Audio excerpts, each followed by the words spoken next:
I didn't say a word when the HOA president screamed at me across the gravel, waving a stack of photos like she was holding a warrant. I just stood there, hands in my pockets, and slid a single folded document across her clipboard. A county-certified heritage boundary order, dated 1779. The moment her eyes hit the seal, she stopped mid. You could see it dawn on her. That stone wall, she'd ordered bulldozed wasn't just a fence. It was history. It was protected by federal law, and she had just destroyed it.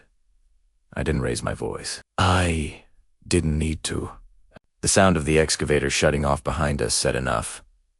It wasn't supposed to come to that. When I first moved here, I didn't care about boundaries or bylaws or who parked where. I just wanted peace. The kind of quiet you only get when you step off the pavement and onto land that feels older than you, maybe older than your family's name itself. My grandfather used to bring me here as a kid. The stone wall ran the edge of what he called the line that built the country. He wasn't being poetic. The boundary had once separated colonial farmland from British-held ground during the Revolutionary War. Generations later, it became part of my deed. I bought the land outright, rebuilt the old farmhouse, and figured that would be the last move I ever made. The neighborhood that grew up around it wasn't bad. At first, mostly retirees. Folks who liked the look of open space and history but didn't really live in it. Then came the HOA at first, just a couple of overzealous neighbors who wanted to maintain standards. I didn't attend their meetings. Primera pa Nod West, because my property wasn't listed under their association map. The deed was older than the HOA itself by nearly 2 centuries. I figured that was enough, said. I was wrong. The first letter showed up folded neatly in my mailbox, stamped with an official-looking logo and signed by a compliance officer. They claimed my stone wall violated uniform perimeter aesthetics. That was their phrase. They wanted it replaced with vinyl fencing, the kind they lined the subdivision with, bright white and soulless. I thought it was a mistake. I wrote back politely, explaining that my land was separate, that the wall had historical status under the state's preservation registry, and that the HOA's jurisdiction ended a full 200 yards from my gate. A week later, I came home to find a bright orange notice taped to my front door. Final warning, unauthorized structure in violation. That was the first time I felt something shift. I wasn't angry yet, just stunned at the arrogance. I called the number listed, got patched through to the HOA president. A woman named Cheryl, who had a voice like a smoke alarm. She talked over me the entire time, saying things like community standard and visual continuity. I tried explaining again that the wall wasn't even technically within their map. She laughed and said, "You're either in or out of the community, sir, and your property's on our mailing list." Then she hung up. That night, I pulled the deed out of the fireproof box under my bed. It was yellowed, handwritten in parts, the ink fading from the 1800s. The wall was clearly marked, stone boundary, erected per heritage ordinance, original colonial division. It was even noted in a preservation file I'd signed when I bought the land. I scanned everything. Who's to be safe? A month went by. Then, one morning, I heard engines. I stepped outside and saw 2 hired contractors idling on my front lot with a small excavator. Cheryl stood beside them, holding a clipboard and pointing at my wall. I remember the disbelief, the absolute quiet in my chest as I walked over and asked what they thought they were doing. "HOA order," she said, waving a printed notice. "We're replacing this with compliant fencing. You were warned." I told her she had no authority on this land. She smirked. "Then you can take it up with our legal team." They fired up the watching that first scoop of stone crumble after standing there for 250 years. It is hard to explain. It felt personal, but not just to me, like watching a grave. I yelled for them to stop, but Cheryl stepped between us. Phone raised, saying she was calling the police for harassment. I backed off. There was no reasoning with arrogance that loud. That night, I didn't sleep. I sat at the kitchen table with the old survey maps spread out, the smell of dirt still on my boots. My father was military, he always said. The calm man wins the war, so I got calm. I started reading.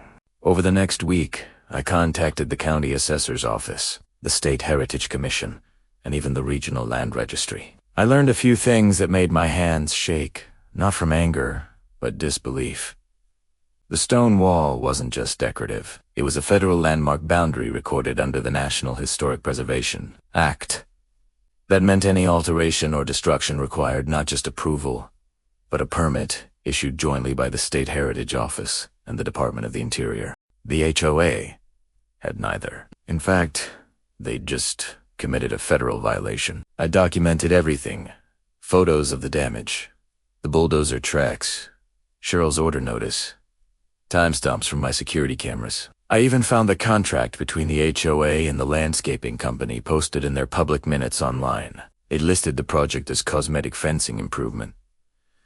I almost laughed at that. A week later, I got a call back from the county heritage officer. She sounded serious. She asked if I could bring the documents in person. I drove down the next morning with a folder thick enough to choke a printer. She reviewed it, looked up at me, and said, "You understand this is classified as a protected boundary line. They destroyed registered material."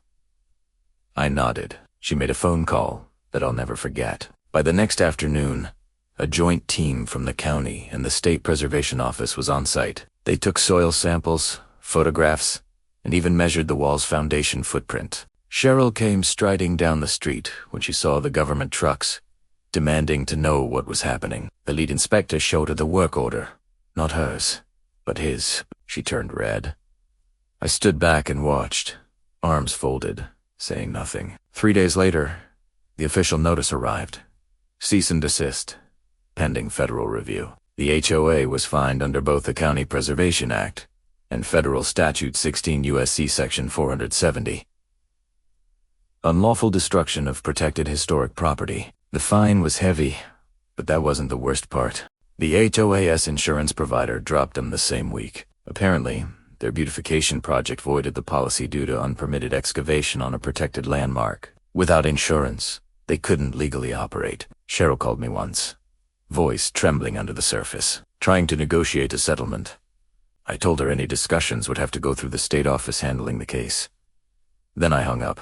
A month later, the board dissolved. Half the members resigned before the lawsuits even hit.